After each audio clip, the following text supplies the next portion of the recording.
Hey there, beautiful humans.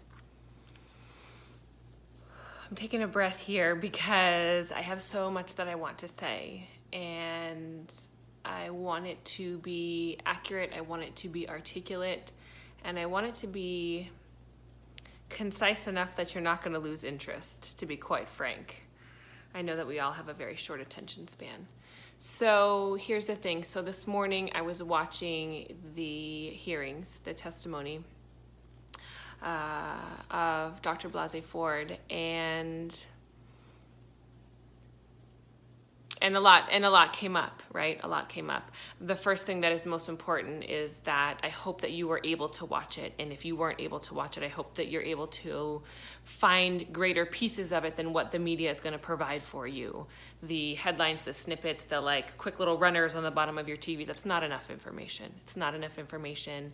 We need to listen to all of it, pay attention to all of it to the best of our ability. So do some digging, find a live stream, find a recording, look on YouTube, just try and find more because this information matters.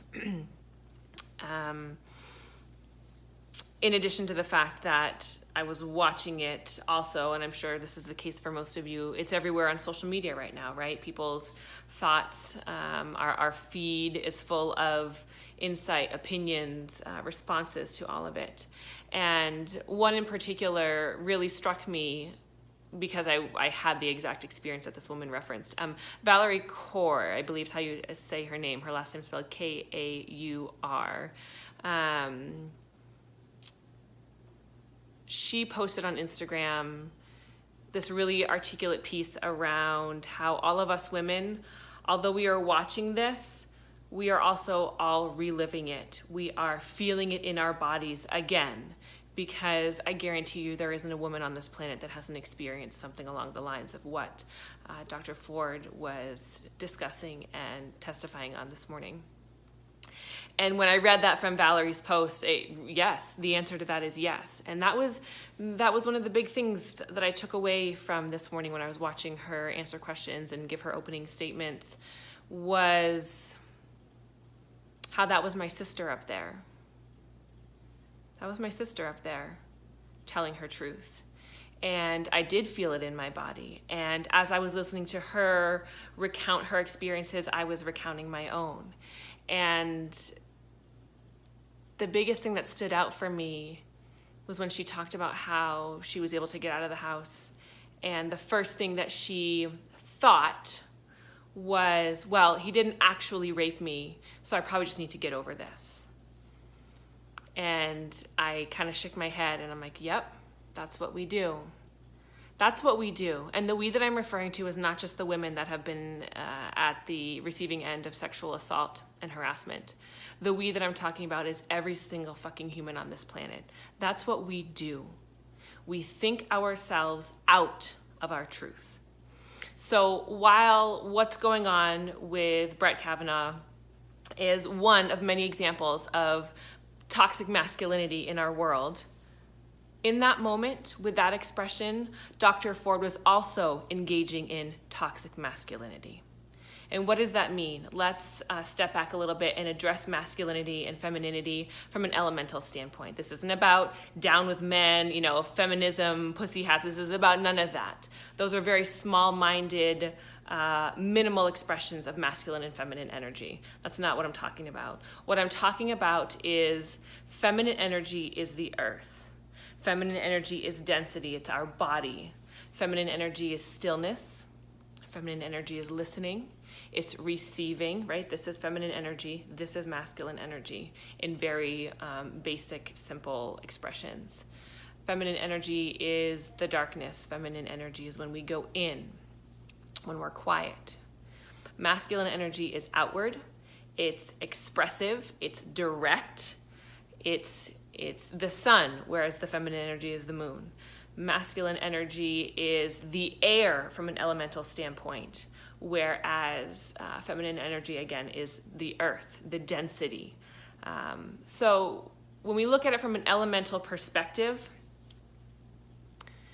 every time we ignore our bodies and think ourselves out of our truth, we are engaging in toxic masculinity. And it's toxic because it's out of balance. Our world is out of balance with its masculine and feminine energy, and we have leaned too much on the masculine. We have leaned too much on the doing and the going and the push, push, push, express, express, express.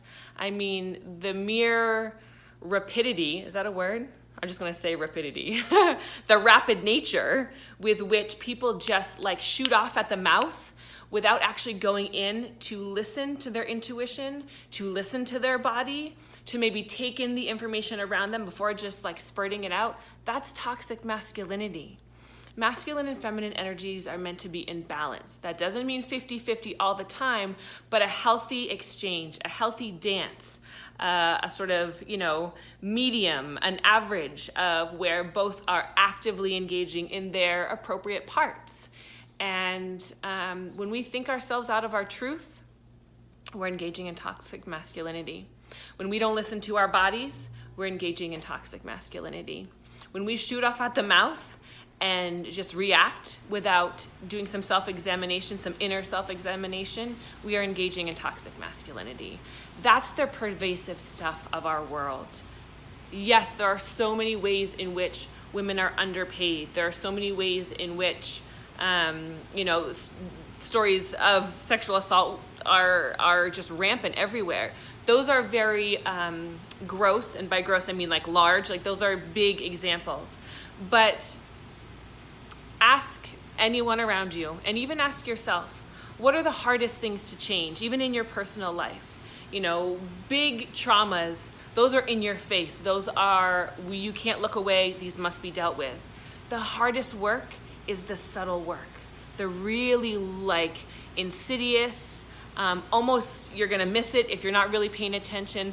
Those subtle nuances, those are the hard things to change in our personal experiences, and then it translates out into our global experiences. So these subtle ways in which we, all of us, men and women, the subtle ways in which we never stop to listen and rest, toxic masculinity, we're adding it to that pot. We are giving that expression more power and more energy and an intention. Every time we disregard the intuition of our body, toxic masculinity.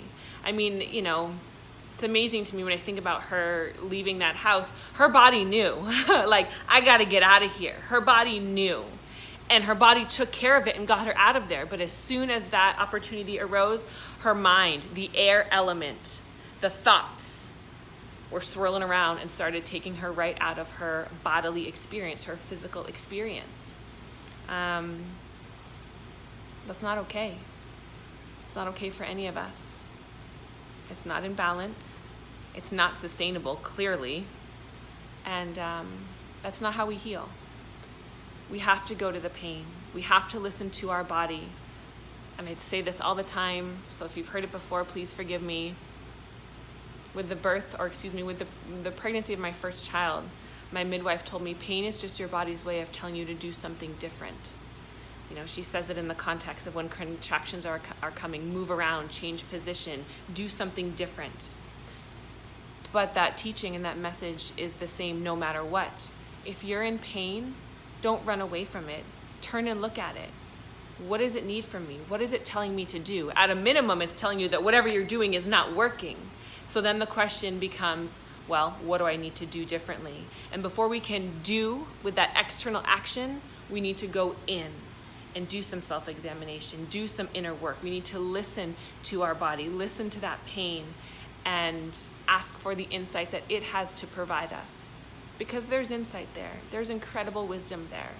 If we will only stop doing and start listening. I love you all very much. I love you all very much. Bye.